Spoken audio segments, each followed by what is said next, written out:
Setahun yang lalu ketika terjadi lockdown pertama kali kita ya, tahun 2020, kita harapkan pejabat-pejabat nasional Indonesia ini memberikan arahan, memberikan masukan kepada rakyat dan bangsanya. Tetapi sayang sekali pejabat hanya memberikan sepotong-sepotong, instruksinya juga tidak jelas, alias menggunakan media-media saja, tidak berhadapan dengan rakyat.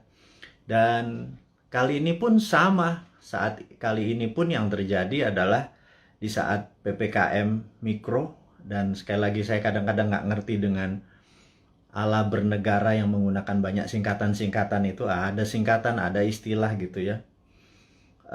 Ya sudah, kita ngikuti aja, toh dia yang berkuasa, toh old mind ini ada masanya ya berkuasa ya. Jadi mereka tidak memberikan instruksi. Jadi sebagai Presiden Negeri Sontoloyo, kita ini ya, kaum new mind, kaum Sontoloyo ini kan, ya udah kita aja lah, dari kita untuk kita saling mengingat, watawasaw bil haq, mengingatkan yang hak ya, dan mengingatkan ya dengan sabar lah. Kalau nggak percaya yang old mind itu ya kita sabar-sabar aja. Toh sabar, suatu hari juga mereka tidak berkuasa gitu ya. Jadi yang penting kita selalu mendukung keutuhan NKRI, bernegara. Jadi sebentar lagi kita akan memulai acaranya, di mana kita akan memberikan masukan mungkin kepada sahabat semua, memberikan informasi yang dibutuhkan. Dan sayang ya, kenapa kepala negara atau pejabat-pejabat tingginya di Indonesia saat ini tidak berhadapan dengan rakyatnya langsung, seperti halnya yang kita lakukan saat ini. Ya sudah, sekali lagi, Presiden Negeri Sontoloyo ini ya udah kita turun tangan aja, kita saling mengingatkan sekali lagi.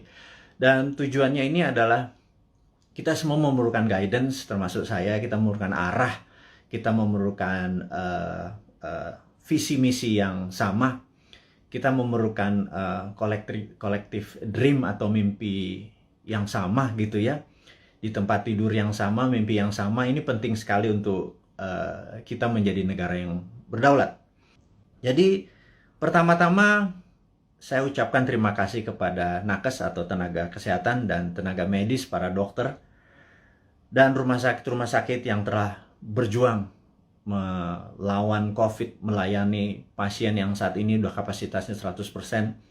Dan siapapun yang saat ini terpapar dan lagi isolasi mandiri, semoga kesehatan dan kesembuhan dapat segera didapati, sehingga imunitas tubuh kita terhadap virus menjadi sangat kuat. Dan sekali lagi, waktu kita terpapar COVID itu bukan death sentence atau hukuman mati. Itu adalah perjuangan. Dan sekali lagi, terima kasih kepada tenaga kesehatan, tenaga medis, rumah sakit. Anda pejuang terdepan. Anda adalah pejuang-pejuang yang membawa bambu runcing yang mengalahkan penjajah itu. Dan saya dari hati yang dalam dan kita kaum New Mind mengucapkan selamat dan terima kasih berkali-kali. Terus semangat, terus semangat. Kami bisa apa? Kami hanya bisa menerapkan protokol kesehatan di manapun kami berada, dan kami mengurangi kegiatan berjumpa dengan banyak orang. Kami taat. Dan kita harap hal ini semua bisa terlewati. Kita tahu bahwa saat ini pemerintah lagi berjuang dengan gayanya, dan semua negara juga berjuang dengan gaya masing-masing. Tapi ada yang sudah lewat, ada yang seperti kalau kita nonton Euro Cup kemarin gitu ya, agak sebel juga gitu ya, dimana mereka udah nggak pakai masker, mereka menang bukan sekedar menang dari COVID, tapi juga bola itu menjadi perayaan pelampiasan rasa suka yang setelah 1,5 tahun mungkin semuanya lockdown, dan kita masih berada di rumah dengan PPKM-nya gitu ya. Lebaran 2020 kita taat pada pemerintah untuk tidak pulang kampung. Kemudian Lebaran Haji pun kita tidak sholat Id di publik. Mendadak tahun 2021 entah bagaimana kita juga nggak pulang kampung. Saya juga rindu sekali sama ibu saya, keluarga saya di kampung yang nggak bisa ketemu, dan kita taat. Kemudian Lebaran Haji ini pun kita nggak bisa keluar lagi. Dalam hati kita cuman berkata, kalau sampai tahun depan, Lebaran, masih kita nggak bisa pulang kampung, dan Lebaran haji tahun depan kita tidak bisa berhaji, saya rasa ada masalah dengan bernegara kali ini. Udah kalian itu tidak menghadapi rakyat dengan langsung mengatakan apa yang terjadi, sudah kita tidak boleh berhaji, dan ada yang mengatakan nggak boleh berhaji masalah COVID. Rasanya enggak. Banyak yang mengatakan ini jangan-jangan masalah politik, karena kita negaranya miring ke salah satu kekuatan politik dunia gitu ya, yaitu Tiongkok. Itu kita jujur-jujur aja. Kenapa sih kita nggak menjadi negara yang tidak harus miring ke kiri, nggak harus miring ke kanan, tapi semuanya kita rangkul gitu ya. Dan nyata, ngerangkulnya tuh nyata. Kalau sekarang kan agak miring ke salah satu, sehingga kita tahu Saudi adalah perpanjangannya tangan Amerika, di mana Amerika dengan petrodolarnya atau negara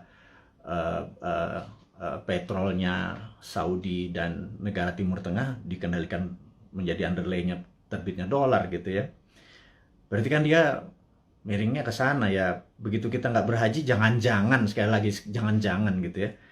Ada yang bilang dana hajinya kepake infrastruktur. Saya pikir lah itu mah nggak tahu juga saya apa yang terjadi di atas sana. Tapi yang diterangkan gitu ya, jangan membangun narasi pakai buzzer. Buzzer sudahlah, udah masa lalu buzzer itu. Saat ini di DM kami di Bosman ini banyak buzzer-buzzer yang minta maaf, yang saya pikir no kamu nggak usah minta maaf sama saya karena banyak keluarganya terpapar COVID juga gitu. Ternyata keluarga buzzer itu tidak kebal COVID juga, terpapar juga, dan ada yang meninggal juga. Akhirnya kapok juga jadi buzzer, kirain waktu jadi buzzer mereka tidak terpapar gitu ya. Nah, jadi udahlah, kita buzzer yang berjumlah ribuan itu nggak usah dipakai lagi. Buzzer itu nggak usah membunuh karakter-karakter orang yang ingin memberi saran ke pemerintah. Jadi saya mengingatkan bahwa pemerintahnya Pak Harto ya, banyak Pak Harto mendapat tentangan dari mahasiswa di tahun misalnya 73 di Malari dan lain sebagainya, Malapetaka 17 Januari dan lain sebagainya. Tapi apa yang Pak Harto lakukan, dia rangkul angkatan 66, 67, di angkatan 73, angkatan 80, semua dirangkul dan jadi menteri-menterinya dia. Ternyata mereka-mereka yang rebel terhadap pemerintahan dia waktu jadi menteri bagus semua gitu ya. Dan jadi saya sarankan, ini bukan saya ngarep jadi komisaris loh ya, bukan loh ya, nggak gitu-gitu amat gitu. Tapi kalau ada beda pendapat, coba didengarlah. Kita nih cinta tanah air kok gitu ya. Niat kita satu, niat kita bersatu gitu ya. Jadi janganlah dibangun narasi malah karakter kita dibunuh. Bahkan kemarin ada Anti Mardigu yang menyatakan kita pro komunis, cinta PKC, Partai Komunis Cina. Orang-orang nggak akan pernah impress dengan informasi seperti itu. Terus kita membangun bala muda, dianggap kita membangun pasukan kelima seperti Partai Komunis Indonesia dulu. Membangun kekuatan petani diminta bersenjatai. Kemudian sewaktu Bosman mengambil pasukan muda, teenagers, yang berusia 14-20 tahun ya, yang belasan tahun itu, yang pendidikan Pancasilanya sedikit, yang mengetahui bela negaranya juga sedikit, terus kita bangun kekuatan dengan teen camp, bala mudanya kita bangun, summer camp 4 hari kita didik apa yang kita ajarkan di Lemhanas, kita ajarin ke anak-anak, kita ajarin disiplin militer, kita menjadikan anak-anak ini adalah patriotis nasionalis. Itu dicap untuk membangun kekuatan untuk anti pemerintah oleh buzzer-buzzer. Saya pikir Anda keterlaluan gitu ya. Iya, dan saya yakin orang-orang yang menjadi sahabat Newman ini nggak pernah percaya dengan apapun yang buzzer-buzzer itu lakukan. Dan karakter-karakter kayak gitu udah kuno lah gitu ya. Anak-anak sekarang zilenial, milenial ini sangat-sangat pinter dan nggak kemakan lah sama buzzer. Anda sudahlah, tobat aja lah para buzzer itu dan bersama-sama bangun narasi, jangan memecah belah bangsa gitu ya. Dan itu tadi informasi mengenai COVID. Jadi saya rasa malam ini saya ingin share sedikit tentang COVID ya. Jadi di seluruh dunia sudah 3,2 miliar vaksin tersebar, dan sahabat saya di Amerika baru aja pagi tadi menelpon saya, jadi malam di sana. bahwa Amerika itu menarik, bahwa 49,1% adalah natural herd immunity, alias mereka terpapar dan sembuh sendiri. Kemudian 13 sekian persen menggunakan vaksin. Jadi kalau 49 tambah 13 mereka sudah hampir 70%, alias sudah kena herd immunity-nya. Jadi kalau 10% lagi divaksin dalam waktu 3 atau 4 bulan, kemudian Amerika sudah melewati herd immunity. Dan Eropa juga sama.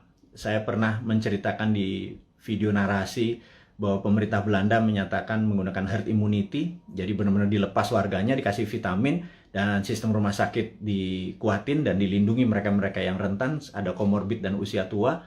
Dan terbukti bahwa sekarang negara-negara Eropa bahwa 40% menggunakan natural herd immunity, yang 20-30% pakai vaksin. Jadi vaksin minoritas, mayoritas adalah menggunakan herd immunity. Indonesia saat ini mungkin yang herd immunity berdasarkan data di bawah 10%, yang terpapar dan sembuh, yang tanpa gejala dan lain sebagainya. Kemudian yang kita baru berapa persen ya, dengan kecepatan 250.000 suntik per hari, 3 tahun lagi kita mendapatkan herd immunity itu mungkin sekarang baru 20-25% yang sudah dikatakan kebal gitu ya. Jadi mencapai 70%, 80% pencapaian ini masih cukup lama. Jadi saya pikir kita ada ya, sekali lagi bukan salah bernegara lah. Keputusan kemarin tidak tepat, tetapi jangan sampai sekali lagi tahun depan menjadi tidak tepat. Kita udah 4 kali minus loh, kuartal 4 kali minus growth ekonominya, 4 kuartal. Itu sebenarnya berat nanti ya. Sekarang kita bicara COVID dulu. Jadi Tiongkok saat ini sudah mencapai 70% juga imunitasnya, dan mereka mengatakan mereka memakai vaksin. Tapi sekali lagi, data dari Tiongkok saya nggak pernah percaya utuh, karena negara komunis itu memiliki propaganda. Malah feeling saya sekali lagi, rasanya Tiongkok menggunakan herd immunity juga, alias 40% dari populasi menggunakan natural herd immunity. Mereka terpapar dan mereka sembuh, dikasih vitamin dan dikasih sarana kesehatan. Yang 30% atau 40% baru pakai vaksin, sisanya vaksinnya diekspor ke luar negeri. Jadi jangan-jangan Tiongkok sendiri pakai herd immunity natural gitu ya, dan sementara kita pakai herd immunity vaksin gitu ya. Semuanya benar. Saya tidak anti vaksin, saya sangat mendukung vaksin. Vaksin terbukti mengurangi tingkat fatality atau tingkat kematian. Jadi divaksin itu penting, tetapi lebih penting lagi kalau herd immunity natural, kekuatannya natural alami gitu ya. Nah, vitaminnya multivitamin biasa, B kompleks, B12, vitamin C, vitamin D plus matahari, olahraga, makan sehat dan lain sebagainya. Itu adalah basic untuk meningkatkan imunitas, dan kemudian mineral-mineral dan lain sebagainya. Itu basic sekali dan semua dunia juga tahu, sehingga yang terjadi di negara Tiongkok adalah mereka-mereka yang natural herd immunity-nya. Dan ini ada yang menarik, sampai ada sebuah statement dari Anda kalau suka nonton, denger ya. Jadi kalau IG itu kan tempat pamer, jadi ada pamer kekayaan, pamer perjalanan dipamer-pamerin. Kemudian kalau di TikTok itu beda, generasi TikTok sama generasi IG beda. Kalau di TikTok itu Anda harus sombong gitu. Kalau IG begitu sombong Anda diledekin. Kalau di TikTok Anda harus sombong. Anda di rumahnya punya lift, bilang wah gila, rumahnya dia ada lift gitu. Dan nggak ada, bagi anak TikTok tuh biasa aja. Anak TikTok adalah anak zilenial, anak IG adalah anak milenial. Dan mereka ini adalah orang-orang yang well informed atau terinform bagus dengan dunia digital. Dan jadi sekali lagi kembali ke masalah COVID. Jadi Indonesia memilih menggunakan vaksin gitu ya, sementara negara-negara Eropa menggunakan natural herd immunity. Oke, nggak apa-apa. Yang penting sekarang kita adalah menjadi negara yang harus terbebas dan menang dari COVID. Dan saya sangat menyarankan, ini yang saya sangat menyarankan nih, kan kita kan presiden, negara kita adalah Republik Sontoloyo. Jadi Republik Indonesia terkadang kita menyebutnya negara tetangga gitu ya. Jadi kita mengingatkan kepada pejabat saat ini, mbok jangan pakai apa-apa import gitu ya. Satu, masalah COVID ini adalah masalah import gitu ya, dari luar. Kemudian PCR dan antigennya import. Kemudian alat-alat kesehatannya import. Kemudian masker dan protection disinfektan segala macam mayoritas tuh import gitu ya. Kalau ada gelombang ketiga lagi, mudah-mudahan jangan. Masuk kita impor terus ya, flight capital, ya miskin lah bernegara ini. Sudah sistem bernegaranya saat ini keuangannya cuma 44% uang beredar dari GDP nasional. Bisa dibayangin Singapura 120% uang beredar dari GDP nasionalnya. Korea Selatan, Jepang. Tapi nggak tahu kenapa kita cuma sepertiganya. Waduh, wahai ibu pejabat yang sering dapat prestasi, mohon dijelaskan lah. Jadi kami ini sering nanya gitu ya. Ya kalau kaum new mind nanti yang berkuasa pasti kita bisa 1:120%. Jadi kita naikin 3 kali lipat dari uang beredar pada saat ini. Gimana kita bisa maju kalau uang itu ditahan? Yang kedua adalah pajak lah jangan naik terus. Maksud saya begini loh. Kalau Anda ingin misalnya PPH yang naik dari 10% jadi 12 atau berapa itu ya. Kalau Anda dulu kami dapat pendapatan 100 gitu, Anda pajak 10. Oke lah. Kemudian Anda naikin jadi 15, tapi kami dapatannya 80 dan Anda nggak ngikut lagi untuk numbuhin. Ya kami juga nggak ikhlas kayaknya ngebayar. Jadi gini lah, kalau memang mau naikin 15%, 20% sekalipun nggak apa-apa. Tapi kalau tahun lalu kami dapat 100, pastikan tahun ini kami dapat 300 gitu. Dengan kebijakan yang Anda mendukung dunia kerja atau dunia UKM. UKM itu paling menderita pada saat ini, entah bagaimana. Nomor satu ya, kalau mau maju, kita semua tahu rule of thumb-nya untuk maju negara itu sangat sederhana. Yaitu kredit selalu tumbuh di atas 15% setiap tahunnya daripada tahun belakangan. Jadi kalau tahun lalu 100 ya tahun ini 115. Minimum dengan naiknya 15% dari kredit tadi, negara naik 7%. Kalau sekarang jangankan 4%, 5% naik. Jadi kalau growth-nya cuma 2% malah minus itu ya wajar karena uang terlalu ketat. Dan apa sih susahnya Anda untuk memprinting money berbasis production gitu loh. Kita udah ingatkan berkali-kali. Dari 2016, Bosman Sontoloyo ini mengingatkan. MMT itu Modern Monetary Theory yang digagas oleh Michael Hudson itu bukan isapan jempol. Kita cuma beda mazhab aja. Anda Keynesian, kita post-Keynesian. China pakai sudah dari tahun 89. Amerika pakai dari tahun 71 printing money itu. Terus negara Eropa, negara Jerman pakai semua. Ini untuk menyelesaikan masalah COVID ini ya Tiongkok pun melakukan printing money saat ini. Dan kok kita malah minjem sih? Aduh, gimana sih? 6.500 triliun loh. Itu bunganya aja udah hampir 3.300 triliun. 300 triliun kalau buat beli obat itu selesai masalahnya, gratis semua, PCR gratis, antigen gratis.